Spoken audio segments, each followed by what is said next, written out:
Ladies and gentlemen, we welcome to the show now Alanna Rizzo. Alanna, how you been? What's going on?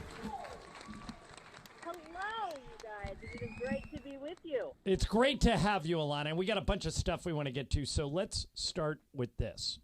How many years were you the dugout reporter for the Dodgers? 7 seasons. I started in 2014, and I finished after the 2020 season. Okay, so the question we get, so you've been down hanging out where Dave Roberts hangs out more than almost anybody. It's certainly more than anyone in the media. Correct. The question we had, I'm a Dave Roberts fan. I like him a lot. Mason, Greg like him, but if they both think if the Dodgers don't win the World Series this year, they should probably make a change. And one of the things we argue about the most is how much authority Dave has in game. In other words, we know that the front office is very involved, that Andrew Friedman and Brandon Gomes and Dave meet every day and they talk about stuff. Just your observation, Alanna, how much does what happens inside of a game have to do with Dave and the bench coach versus what has to do with the front office? Wow. I think prior to putting the actual first pitch in play, I think there's a lot of conversation between the front office, Andrew, Brandon, and Dave. But once the first pitch is thrown, it's Dave. I mean, Dave and the bench coach, Danny Lehman, have the authority, and they're the ones managing the game. And ultimately, the final say goes with Dave. That being said, it's the players have to execute the plan. Yeah. But there's a lot of collaboration, but Dave is the one managing the game in the game. No one's calling him and saying, hey, we're going to take this guy out and put this guy in type of situation. Gotcha. How would you feel about that? Greg and I have both said that if the Dodgers don't win the World Series this year, it's time to make a change at the manager position. How do you react to that? And Alanna, before you answer that, let me give you my 2 cents. I think that Dave gets you a spot in the postseason every single year, and that's valuable, and that's why I wouldn't make a change. What do you think? I would absolutely not make a change. Who's out there that's better? Dave has the highest winning percentage among active managers. Who do you want to manage this team? So, Alanna, do you think that we should keep repeating the same thing over and over again and expecting a different result? No, that's the definition of insanity. I agree with you, but I do think that Dave is a really good manager. Look, so much that goes on in managing that's just not the X's and O's, and I realize that's a football term. Yeah. But the point is, I think Dave is a very good manager. Alanna, let me go better. I think he's a great manager, but I think sometimes a different voice in the room changes things. Alanna, I wish you were here with me because I need your support on this. I feel exactly the same way that you do. I don't think they'll do it, but let's all be honest with each other. It depends how this goes. I mean, there's a lot of season left. We're right in the middle of a great pennant race. Let's see how it finishes. By the way, Alanna, I thought of you last night when Shohei's dog Decoy, for people who don't know, and we always want Alanna to plug her dog adoption charity when she comes on because it's my favorite thing that you do, and you're great at your job, but I think that other thing is super cool. What was your reaction to watching Decoy? I loved it. I mean, he basically was the coolest thing. Yeah. I was just telling Greg, I was like, it's the coolest thing I've ever seen in my life. I could not believe, first of all, that he had a first pitch strike, really. I mean, it's right down the middle. And then he drops the ball in the perfect spot, and then the high five is what pushed me over the edge. The high five was unbelievable, the cutest thing in the world. Oh, my God. All right, The only thing that could be better about that situation was if Decoy was a rescue dog. Now, okay, good. I'm glad you went there because that's where I wanted you to take us. Explain to people how they can get involved with Guidry's Guardian and all the things you do for rescue dogs. Well, I appreciate that very much. Yes, Guidry's Guardian Foundation was established in 2019 when I was still in LA. The whole point is to get dogs off of the street and out of high-kill shelters. We are, on internet, Guidry'sGuardian.org. You can catch us on social media. Donations are huge.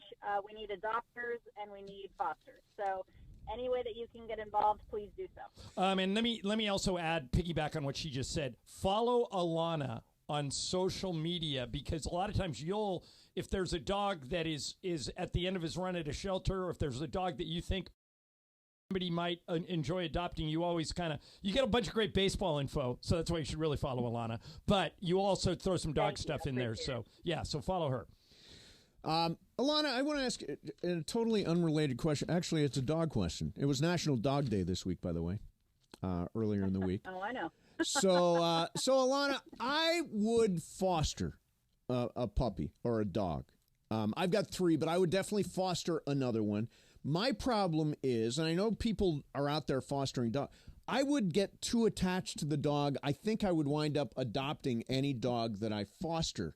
Is that pretty much the way it goes? We love foster fails.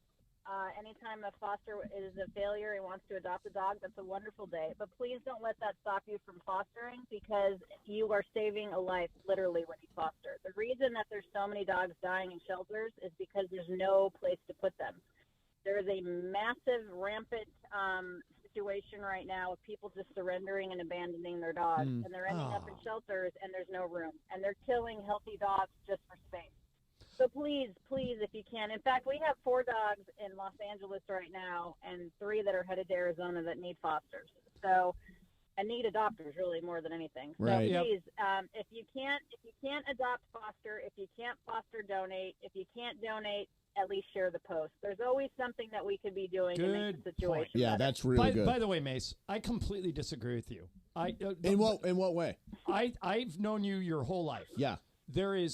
You always put the dog first. Right. You would be okay if it was a good, loving home. You would have no problem giving I'd the be dog sad. up. I'd be super sad. Oh, you two guys, you and Alanna are like the 2 biggest dog lovers I know. Yeah. All right, let's get back to the baseball stuff, Alanna. This debate, and I change my mind every day because that's how great these 2 guys are. Who's having a better season, Aaron Judge or Shohei Ohtani? What do you think? I mean, if you look at what Shohei is doing, 50-50 is within reach with the amount of games that he has. Aaron Judge is ridiculous, no question about it.